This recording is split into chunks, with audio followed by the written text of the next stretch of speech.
은 우리를 위해 낮춰 말씀을 주셨다입니다. 27장까지는 우리가 이사야의 묵시록을 보았어요. 구원의 과정을 면밀하게 보여줬습니다. 인간의 멸망부터 하나님의 나라에 들어감까지. 그리고 강하게 우리에게 이사야가 언급하는 천국이 무엇이었습니까? 하나님으로 기뻐하고 예배드리고 하나님의 마음을 알고자 하고 하나님의 말씀에 순종하는 이들이 다 돌아와서 하나님을 경배하고 찬양한다고 했습니다. 그 천국이 내가 죽어서 가는 곳으로만 알고 계세요. 그러나 그 천국이 먼데 있지 않습니다. 이 땅에서도 동일하게 이 천국의 배경을 누릴 수 있어요. 천국과 동일한 곳이 이 땅에 하나 있습니다. 그곳이 어디죠? 교회입니다. 그렇죠? 교회에서 예배드리고 하나님의 마음을 알고자 하고 말씀을 듣고 하나님 자녀들이 모여서 기뻐하고 그 모든 천국에서 가능한 일들이 하나님이 이 땅의 천국의 모형으로 교회를 만드셨어요. 그것이 우리가 지난주에 이사야서 27장에서 내린 결론이었죠. 그런데 언제 더 이상 교회가 천국의 모습이 아닐 때가 생깁니까? 더 이상 내가 하나님의 말씀에 신경 쓰지 않을 때, 하나님의 말씀에 귀 기울이지 않고 하나님의 마음을 듣고자 하지 않을 때, 하나님의 마음을 내가 알고자 하지 않을 때, 그때는 더 이상 교회가 천국의 모형일 수 없습니다. 그냥 천국은 하나님을 기뻐하는 자들이 모였어요. 그렇죠? 우리 지난주에 살펴보았죠? 천국에 있는 사람들은 각 지역에서 각 나라에서 하나님 말씀을 듣고자 해요. 하나님을 사랑해서 모였다고 그랬습니다. 근데 하나님의 말씀에 대한 마음이 떨어져 버리면 교회의 모습이, 교회는 그대로인데 내가 보는 교회에 대한 눈이 바뀌기 시작해요. 그래서 이런 것들을 잊지 않으시기 바랍니다. 왜 이 말씀을 드리냐면 이제 28장부터 다시 이스라엘에 대한 예언이 나옵니다. 이스라엘이 무엇이죠? 교회입니다. 그렇죠. 모세오경을 통해 세워진 교회예요. 그 이스라엘이라는 교회가 더 이상 하나님의 마음에 관심을 갖지 않고 더 이상 하나님의 마음에 말씀에 귀를 기울이지 않고 하나님으로 기뻐하지 않으니까 이스라엘이 변질됐어요. 지옥과 다름없는 모습이 됩니다. 그 모습에 대하여 경고를 합니다. 우리가 이사야서 1장부터 12장까지가 이스라엘에 대한 경고 아니었습니까? 근데 왜 또다시 경고를 할까요? 상황이 바뀌었습니다. 그때 왕은 아하스라는 왕이었어요. 그리고 지금은 히스기야 왕 시대입니다. 28장부터 히스기야 왕 시대로 넘어가요. 그래서 다시 한번 이스라엘에 대해서 이사야가 경고를 할 필요가 있는 겁니다. 아니 그럼 히스기야 왕은 좋은 왕 아닙니까? 그런데 왜 경고가 필요합니까? 왕 하나로 되는 게 아니에요. 교회가 그렇죠. 목사님 한 명만으로 교회가 되는 게 아닙니다. 모든 성도들이 하나님의 말씀에 기뻐하고 하나님을 사랑하고, 이번 주 주일 말씀이죠. 모든 백성들이 하나님을 사랑하지 않으면 안 됩니다. 그것이 교회죠. 근데 이스라엘 백성들이 그것을 놓쳤기 때문에 이제 이사야를 통하여 다시 한번 이스라엘에 대한 경고가 시작하는 것입니다. 근데 오늘 28장은 이제 유다 나라, 히스기야는 유다 왕이죠. 유다에 대한 것이 아니라 북이스라엘에 대한 이제 경고가 되겠습니다. 교만한 면류관을 쓰고 있었어요. 본론 첫 번째로 교만의 정점에 올랐습니다. 멈출 줄 알았는데, 그렇게 경고를 했는데, 그러나 여전히 멈추지 않고 교만의 정점에 이르렀어요. 이번 주 주일부터 계속 교만에 대한 얘기가 나오는데 어떻게 이사야서 28장이 교만에 대한 내용일까요? 그렇죠. 하나님의 말씀과 하나님의 그림 속에 우리가 있음을, 이 교회가 하나님의 그림 속에 있음을 믿으시기 바랍니다. 28장 1절에 에브라임의 술 취한 자들의 교만한 면류관은 화 있을진저, 술에 빠진 자의 성 곧 영화로운 관같이 기름진 골짜기 꼭대기에 세운 성이여 쇠잔에 가는 꽃 같으니 화 있을진저. 진짜로 술을 마셨다라는 표현일 수도 있습니다. 그만큼 부요함을 누리고 타락했다는 얘기일 테니까요. 그런데 술 취함과 교만함이 같이 나온다는 것은 교만함에 취했다고 보셔야 됩니다. 에브라임이 어디입니까? 북이스라엘의 왕지파입니다. 왕의 지파라고 하면 뭐죠? 귀족, 넘어선 왕족이죠. 그렇죠? 그런데 지금 술에 취해 있다는 것은 정신을 놓았다는 것입니다. 여러분, 면류관을 누구에게 씌웁니까? 왕에게 씌웁니다. 그런데 교만한 면류관, 곧 교만을 머리에 썼다는 것입니다. 지난주에 말씀을 드렸죠? 교만은 어떻게 사람을 만듭니까? 눈을 멀게 만듭니다. 눈이 멀면 어떻게 됩니까? 가는 구덩이마다 발이 빠져요. 그렇죠. 그런데 내가 진짜 눈이 멀었으면, 내 눈앞이 깜깜하면, 아, 내가 눈이 멀었구나라는 걸 인지할 텐데, 마음을 눈으로 볼 수 없지 않습니까? 그러다 보니까 마음의 눈이 멀면 교만은 마음의 눈을 멀게 하는데, 이 눈이 멀어버리니까 내가 멀쩡한 줄 알아요. 내가 제정상인 줄 알아요. 마치 술 먹고 완전 취했는데, 아, 나 안 취했어. 나 안 취했어. 그러면서 계속 가는 때마다 들이받고 다니는 거죠. 그게 교만이라는 것입니다. 그 착각 속에서 살아가는 이스라엘이 마치 술에 빠진 술 취한 사람들과 같다는 것입니다. 기름진 골짜기는 무엇입니까? 기름진 골짜기 꼭대기에 세운 성이란 것은 더더욱 강조하는 것입니다. 강조에 강조를 거듭하고 있는 거예요. 교만이 더 끝까지 올라갈 자리가 없다는 것입니다. 그러나 하나님은 그곳을 쇠잔에 가는 꽃과 같다 하시는 겁니다. 쇠잔에 가는 꽃은 어떻게 됩니까? 예쁜 꽃은 신경 써요. 사람들이 안 밟죠. 지나갑니다. 그런데 이미 시들어서 땅에 누워서 더 이상 살 가능성이 없는 곳은 사람들이 그냥 지나가면서 밟고, 자동차가 밟고 지나가요. 그래서 2절부터 4절에는 하나님이 그 교만한 면류관이 발에 밟히게 하시겠다고 경고하는 것입니다. 에브라임의 술 취한 자들이, 3절입니다. 에브라임의 술 취한 자들이 교만한 면류관이 발에 밟힐 것이라. 4절에 그 기름진 골짜기 꼭대기에 있는 그의 영화가 쇠잔에 가는 꽃이 여름 전에 처음 익은 무화과와 같으니 보는 자가 그것을 보고 얼른 따서 먹으리로다. 있는지도 모르게 사라져 버린다는 것입니다. 그리고 두 번째로, 환상을 잘못 풀며 재판할 때 실수하니.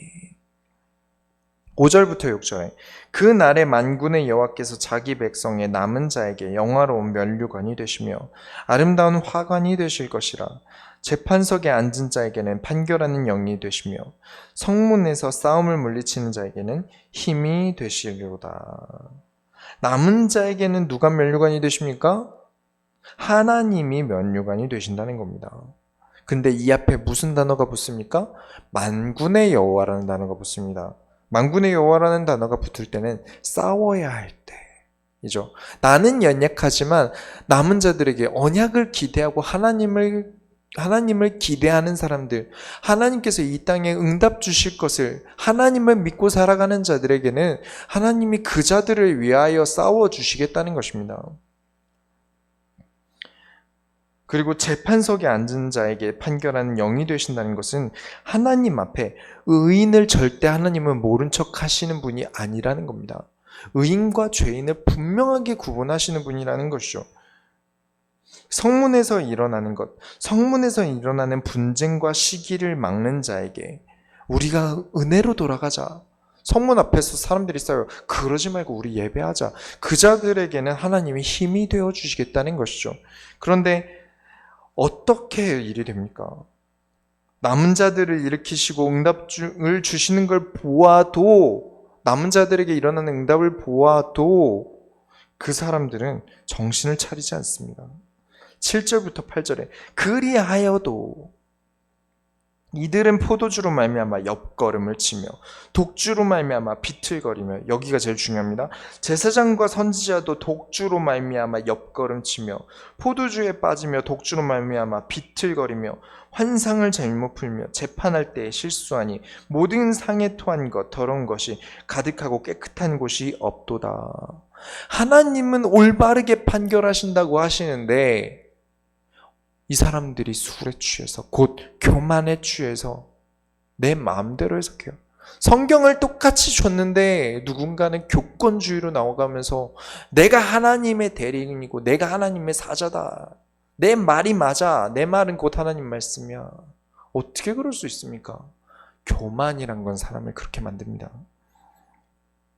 유튜브를 보다가 이제 노래방에서 이제 노래방 청소하는 알바하는 영상을 보는데 너무 지저분해요. 담배 꽁초에 뭐 바닥에 침 뱉어져 있고 더럽겠죠. 원래 술 먹은 자리는 항상 이상하게 지저분합니다. 그렇죠? 막 토하고 난장판이죠. 교만에 쩌들어 사는 사람은 자기들은 괜찮은 줄 압니다. 깨끗하다고 생각해요. 그러나 진짜 하나님의 말씀에 기대어 살아가는 사람들은 압니다. 그것이 얼마나 더러운지. 깨끗한 곳이 없도다. 가장 큰 문제는 환상을 잘못 풀며 재판할 때 실수하니. 그래서 여러분, 전도자는 깨어 있어야 합니다. 술에만 깨어 있어야 되는 게 아닙니다. 영적인 잠에서도 깨어나 있어야 합니다. 그리고 교만에서도 깨어나 있어야 됩니다. 내가 어떤 존재인지 잊은 거예요. 내가 그리스도로 인하여 구원받은 나의 존재가, 그리스도 아니면 살아갈 수 없는 나의 존재가 내가 판단하고 내가 함부로 정죄할 수 없음에 하나님께 인도받아야 되는 나의 존재를 완전히 망각한 겁니다. 무엇이? 교만이 나를 그렇게 만듭니다. 항상 교만을 내려놓으셔야 됩니다. 재판이 잘못되니까 어떻게 됩니까? 억울한 자들이 늘어납니다. 억울한 자들이 늘어나면 어떻게 됩니까?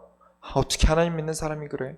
라면서 원망하거나, 하나님이 어떻게 나한테 이럴 수 있습니까? 라고 원망합니다. 하나님, 이번 주 신명기 때 보시죠. 하나님은 교인 중에 하나님의 백성들 중에 단 한 명이라도 낙오하는 걸 원하지 않으십니다. 그런데 낙오자를 만들어요. 왜냐? 잘못된 재판 때문에요. 환상을 잘못 해석하니까 어떻게 됩니까? 하나님에 대한 오해가 커집니다. 결국엔 둘 다 하나님의 오해를 커지게 만들어요. 그렇게 돼서 그런 사람들이 늘어나고, 원망하는 자들이 늘어나고, 혹은 환상이 잘못되니까 어떻게 되죠? 잘못된 지식이 전파됩니다. 하나님에 대한 지식이 계속 저 멀리 전파되어져 가요. 그러다 보니까 성경보다 사람이 더 중요해집니다. 왜냐? 사람 중심으로 말했으니까요. 그래서 여러분, 절대 교만에서 멀어지시기 바랍니다. 그리고 우리가 교만해지는 가장 큰 이유 중 하나가 무엇입니까? 지식과 경험 때문에 생기는 교만입니다. 그쵸? 나 때는 말이야. 저는 이제 이 사람이 못 알아들을 것 같다. 이 사람이 못 알아들을 것 같다 싶으면 아무리 맞는 말이라도 저는 하지 않습니다. 왜냐? 어떻게 알아듣게 할까 고민해요. 내 수준, 내 실력으로 못 알아듣을 것 같으면 하지 않습니다. 그렇죠? 아주 어린 친구한테 막 이혼에 대한 법률을 가르쳐 주는 게 무슨 의미가 있습니까? 그런 것들을 되게 조심해야 되는 거죠. 사람에 맞춰서 말을 하는 게. 그런데 이 사람의 수준에 맞춰서 말을 하려고 하는데 하나님이 강권적으로 역사하셔서 말을 할 수밖에 없을 때가 있어요. 이번 주 말씀에 이렇게 말씀을 주셨기 때문에 어쩔 수 없다 싶을 때들이 있어요. 그럴 때가 정말 힘들고 곤욕스럽죠. 근데 이것을 이사야가 겪습니다. 9절에 보시면 그들이 이르기를 그가 누구에게 지식을 가르치며 누구에게 도를 전하여 깨닫게 하려는가, 젖떨어져 품을 떠난 자들에게 가려는가. 쉽게 말하면 네가 감히 나에게 그런 하찮은 지식을 가르치려고 하느냐, 아직 젖먹이나 배우는 그런 걸 나에게 가르치려고 드냐 라고 이사야에게 따지고 있는 겁니다. 나는 다 컸는데 그런 기본적인 거 얘기하지 마라, 잔소리하지 마라 이거죠. 그렇죠? 맞는 말입니다. 도둑질하지 말라, 교만하지 말라, 약자를 괴롭히지 말라, 죄짓지 말라, 하나님을 사랑하고 등등이 다 어렸을 때 배운 거 아닙니까? 우리도 윤리적으로 하나님을 사랑하라 빼고는 다 불신자 가정에서 배우지 않습니까? 그런데 어렸을 때 배워서 끝나야 할 일인데 그걸 끝내지 못하지 않았습니까? 여전히 도둑질하고, 여전히 괴롭히고, 여전히 죄를 짓고, 여전히 교만하고. 그렇죠. 신명기를 통해서 이스라엘 백성은 분명히 배웠을 텐데요. 교만하지 말라. 하나님을 떠나지 말라. 하나님 떠나서 너희가 교만해지지 말라. 하나님 응답 주실 때 교만해지지 말라. 신명기에서 얼마나 많이 있었습니까? 이번 주 주일날 확인하지 않으셨습니까? 그래서 10절에 대저 경계에 경계를 더하며 경계에 경계를 더하며 교훈에 교훈을 더하며 교훈에 교훈을 더하되 여기서도 조금 저기서도 조금 하는구나 하는도다. 이 말이 어렵지만 사실 되게 쉬운 말입니다. 뭐냐면 문화적인 특징이 있어요. 이게 좀 은어인데 히브리어로 원래 우리가 어른들이 애들한테 잔소리하면 막 이러지 않습니까? 안 들리는데 그런 뜻으로 쓰인 단어래요. 이 긴 문장이 그런 것인데 그것을 말이 되게 번역하다 보니까 이렇게 된 겁니다. 근데 맞는 말이요. 왜 이게 맞냐? 경계, 교훈에 잔소리 한다는 거죠. 그만해라, 잔소리 그만해라 이거죠. 나도 다 안다. 나도 아는 걸 왜 자꾸 잔소리하냐? 그러고 너는 네가 왕궁일 해봤어? 왜 너는 왕궁일도 안 해본 사람이 제사장 일 얼마나 힘든지 알아? 제사장 일 해봤어? 나란 일 하기가 얼마나 힘든데 알지도 못하면서 다 어른의 사정이란 게 있는 거야 라는 식으로 말을 하고 있는 것입니다. 아는데 상황이라서 어른이라서 어쩔 수 없다. 그게 맞을까요? 하나님의 진리보다 우선시될 수는 없습니다. 어렸을 때 배웠죠. 그게 어른이 되보니까 안 해야 되는 일입니까? 안 해도 되는 일이 되어버립니까? 그렇게 됐다는 거예요. 이사야의 말이 이 당연하게 지켜야 되는 것들이 아니까 그만해라. 잔소리 그만해라. 그렇죠. 지식이 경험이 교만해질 때 사람의 순수함이 부패합니다. 부패되면 어떻게 되죠? 부패한 음식은 먹을 수가 없어요. 발효와 부패는 다릅니다. 그렇죠. 사람이 망가진 거예요. 말을 해도 들리지가 않아요. 아무리 올바른 말이라고 해도 들리지가 않아요. 그리고 이 사람은 계속 고장나게 되고요. 그래서 여러분 어떠한 일에도 내가 어떠한 상황에도 하나님보다 낮은 자로서 교만을 넘어서서 겸손함으로 하나님의 응답을 받는 존재가 되시기 바랍니다. 그래서 두 번째로 여러분 우리는 다 하나님의 말씀을 들어야 하는 존재입니다. 여러분 넘어지면 늦어요. 11절에 그러므로 더듬는 입술과 다른 방언으로 그가 이 백성에게 말씀하시리라. 하나님을 말씀하시죠. 더듬는 입술이 하는 말을 누가 주의 깊게 듣겠습니까? 애초에 어느 나라 말인지도 모르는 다른 방언을 어떻게 알아듣습니까? 그런데 하나님이 이 교만한 지도자들에게 말씀을 하실 때 그렇게 하시겠다는 것입니다. 왜 그럴까요? 알아듣는 말로 했는데 유치하대요. 어린애나 배우는 거라고 합니다. 그러면 어렵게 말하면 알아듣겠네? 하나님이 그만큼 화가 나신 거죠. 12절 13절에 어떻게 방언을 하는가? 전에 그들에게 이르시기를 이것이 너희 안식이요 이것이 너희 상쾌함이니 너희는 곤비한 자에게 안식을 주라 하셨으나 그들이 듣지 아니하였으므로 여호와께서 그들에게 말씀하시되 경계에 경계를 더하며 경계에 경계를 더하며 교훈에 교훈을 더하며 교훈에 교훈을 더하고 여기서도 조금 저기서도 조금 하사 그들이 가다가 뒤로 넘어져 부러지며 걸리며 붙잡히게 하시리라. 우리에게 주시는 부가 무엇이죠? 하나님의 백성을 올바르게 섬기기 위함입니다. 그렇죠? 우리에게 안식을 주시고 우리 삶에 무언가를 주시는 이유는 우리가 이 시대에 하나님이 주신 응답으로 살려야 되는 하나님의 응답과 소원이 있기 때문입니다. 근데 그것을 잊은 거예요. 하나님은 모든 백성들 중에 단 한 사람이라도 낙오하길 원하지 않으시니까요. 그러나 이들은 말을 듣지 않았습니다. 그래서 하나님이 또 경계에 교훈에 했는데 잔소리라는 것은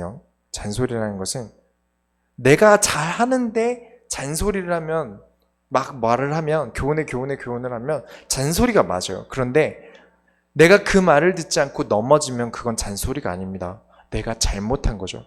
내가 들었어야 하는 그렇죠. 진짜 교훈이 아닌 겁니다. 그래서 여러분 잊지 마셔야 돼요. 하나님이 알아듣게 말씀하실 때 알아들어야 됩니다. 그렇지 않으면 늦어요. 못 알아듣는 말들로 다가오시기 시작합니다. 왜냐 알아듣는 말이 싫다니까.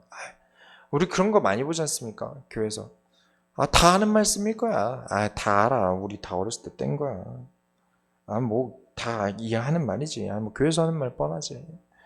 그렇게 말씀을 받게 되면요, 넘어집니다. 일부러 내 수준에 하나님이 맞춰서 말씀을 주시는 거니까요. 그렇죠? 그래서 오만한 자가 되지 말라는 것입니다. 두 번째로, 너희 오만한 자요. 그렇게 하나님 말씀에 대해서 업신여기고 쉽게 여긴 사람들은 어떻게 됩니까? 오만한 자에게 일어난 일을 보시기 바랍니다. 14절부터 15절에 이러므로 예루살렘에서 이 백성을 다스리는 너희 오만한 자여, 여호와의 말씀을 들을지어다. 너희가 말하기를 우리는 사망과 언약하였고 스월과 맹약하였은즉 넘치는 재앙이 밀려올지라도 우리에게 미치지 못하리니 우리는 거짓을 우리의 피난처로 삼았고 허위 아래에 우리를 숨겼음이라 하는도다. 항상 자신은 잘 모릅니다. 누가 암에 걸린 줄 알면 바로 초기에 병원 가서 바로 톡 하고 떼내겠죠. 근데 우리는 사실 자기 자신을 잘 몰라요. 누가 그걸 알면 말기까지 두겠습니까? 나 자신을 잘 안다? 이번 주 오후 메시지에도 말씀을 드렸지만 말씀과 기도 없이 나를 알 방법이, 영적인 사실을 알 방법은 없습니다. 어디서도 존재하지 않아요. 본인은 모르나, 왜냐? 본인은 모르지만 하나님은 나를 누구보다 잘 아시지 않습니까? 그러면 영적인 사실을 아는 방법도 말씀과 기도고 나를 아는 방법도 말씀과 기도입니다. 하나님 앞에 설 때 내가 낱낱이 드러나는 것이죠. 이사야를 통해 우리가 확인한 것 아닙니까? 근데 이 사람들은, 오만한 자들은 사망과 언약하였다. 스올과 맹약하였다. 그들은 거짓이 피난처고 허위가 우리 숨을 곳이라 말을 합니다. 우리는 어떤 점이 다릅니까? 이 사람들과? 우리가 왜 하나님 앞에서 죄를 덮지 말아야 하죠? 우리는 사망과 맹약하지 않았습니다. 우리는 생명 대신 그리스도와 피의 언약을 나눈 사이입니다. 스올은 지옥인데 우리는 천국의 백성으로 천국과 맹약하였습니다. 우리는 구원으로 성벽을 삼았습니다. 우리가 삼은 구원이 무엇입니까? 16절에 그러므로 주 여호와께서 이같이 이르시되 보라 내가 한 돌을 시온에 두어 기초를 삼았으니 곧 시험한 돌이여 귀하고 견고한 기초돌이라 그것을 믿는 이는 다급하게 되지 아니하리로다. 같은 사람인데 재앙과 진짜 문제들이 닥쳤을 때 같은 사람인데 누구는 거짓에 숨었고 누구는 그리스도를 성벽 삼아서 구원에 숨었습니다. 이것을 시험하겠다는 것이죠. 구분 짓겠다는 겁니다. 남북전쟁이 끝나갈 때쯤에 이제 공산주의를 걸러내기 위해서 이제 민주주의에 관련된 일을 물어보거나 찬송가를 불러보기 시켰대요. 하나님께서 시온에서 기초를 두어 시험하는 돌을 삼았는데 그것이 무엇이죠? 하나님은 우리에게 누굴 보내셨습니까? 반석 되신 그리스도를 보내셨어요. 그리스도가 있는가 없는가로 구분하십니다. 그렇죠. 우리의 구원은 그리스도가 있는가 없는가로 구분됩니다. 그래서 하나님 판결을 내리시겠다. 그래서 구분된 자들에게 17절부터 18절에 나는 정의를 측량줄로 삼고 공의를 저울추로 삼으니 우박이 거짓의 피난처를 소탕하며 물이 그 숨는 곳에 넘칠 것인지 너희가 사망과 더불어 세운 언약이 패하여 스올과 더불어 맺은 맹약이 서지 못하여 넘치는 재앙이 밀려올 때 너희가 그것에게 밝힘을 당할 것이라. 하나님이 나에게 재앙을 내리지 못할 거야. 하나님 어디 있어? 거짓에 숨으면 돼. 나는 복음 모르는데 말씀 모르는데 잘 사는 사람 많이 봤어. 이렇게 하면 잘 살 수 있어. 그것과 맹약하지 마십시오. 우리는 그리스도에 의지해서 사는 사람입니다. 절대로 그리스도를 통하여 구분하시면 피할 길이 없습니다. 19절부터 20절에 그것이 지나갈 때마다 너희를 잡을 것이니 아침마다 지나가며 주야로 지나가리니 소식을 깨닫는 것이 오직 두려움이라. 침상이 짧아서 능히 몸을 펴지 못하며 이불이 좁아서 능히 몸을 싸지 못함 같으리라 하셨느니라. 계속해서 들리는 말이 나는 잘 되는 길이라고 갔는데 점점 아니에요.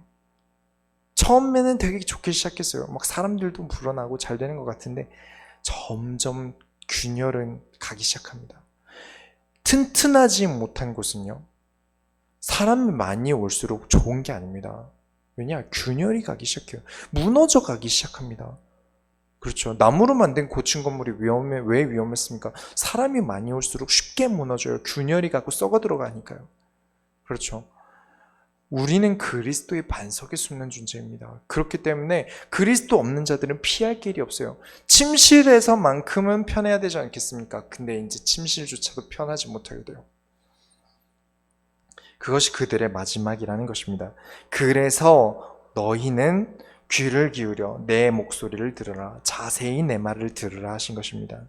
너무 기니까 다 읽진 않겠지만 21절에 하나님께서 사람이 피할 수 없는 기이한 일을 보이실 것이며 남은 자들에게는 오만한 자가 되지 말라고 경고하려 하십니다.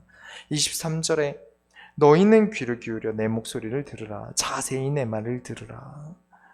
뭔가 교회의 수준 있는 말이 뭔가 내 가슴에 팍 꽂혀서 내 인생을 팍 바꾸는 말씀을 많은 사람들이 기대를 해요.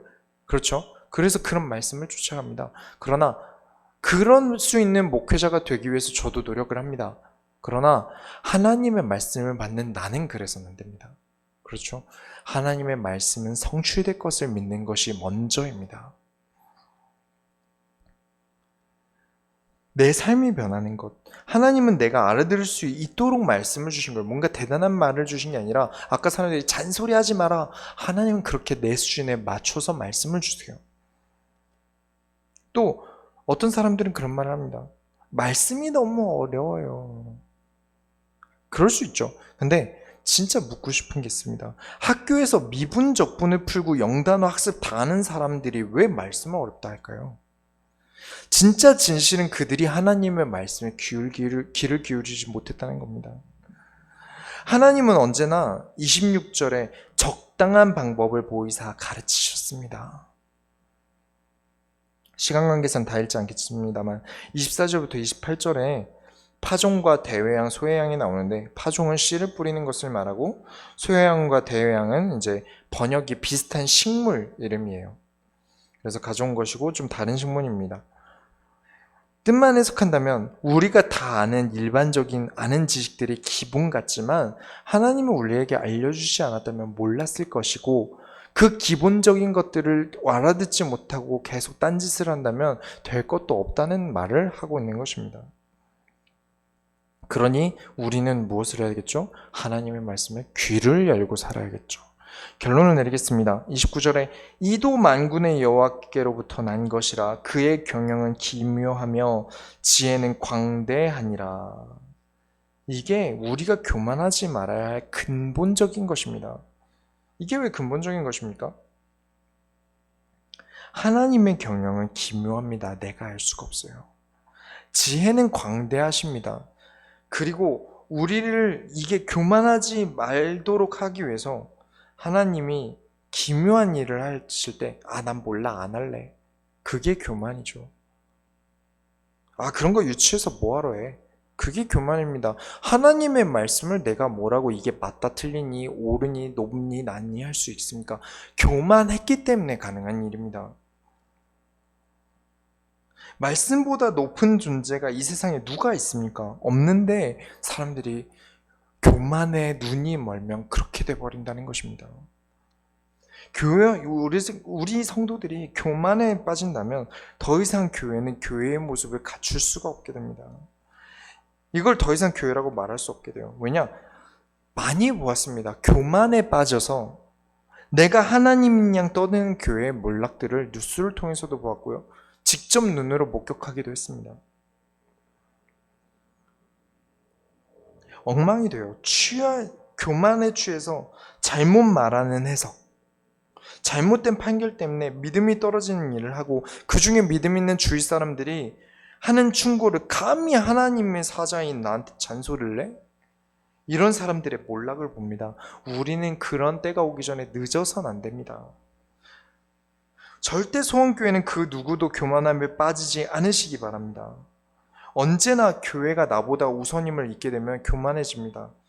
권위로 말씀드리는 게 아닙니다. 제가 말씀드리는 교회는 모세오경에서 비롯된 교회를 말하는 것입니다. 언제나 모세오경에서 말하는 그 교회를 롤모델로 삼고 교회를 섬기시기 바랍니다. 그렇다면 아닐 땐 아닌 말을 할 수 있겠죠. 확신합니다. 진짜 하나님이 성경을 통해서 세운 교회만이 세상을 바꿉니다. 하나님의 소원을 이루는 교회가 됩니다. 그 교회가 이 땅의 빛의 역할을 감당하게 됩니다.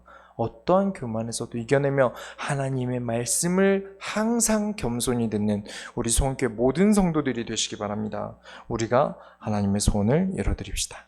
기도하겠습니다. 하나님 감사합니다.